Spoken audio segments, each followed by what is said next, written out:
ថ្ងៃនេះតោះកូនចំអិនទុំយ៉ាំគឹមជីបង្កងជាមួយអ្នកម្ដាយណាកូន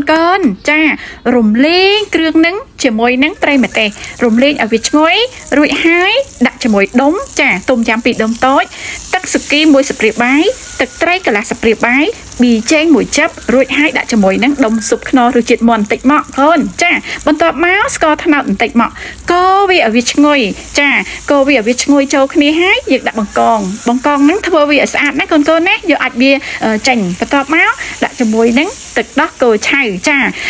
ចង់ដាក់ក៏បានអត់ដាក់ក៏បានដែរបើសិនជាកូនចូលចិត្តលក្ខណៈដូចស្ងោរជ្រូកមិនបាច់ដាក់ទេប៉ុន្តែលោកឪពុកហ្នឹងចូលចិត្តឲ្យដាក់ជាមួយពងមាន់ទៀតអូយឆ្ងាញ់ណាស់បន្ទាប់ពីចា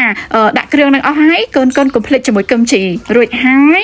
កូនរំងាស់វាត្រឹមតែមួយពុះទេជាមួយនឹងស្លឹកខ្ទឹមដាក់ជាមួយនឹងផ្សិត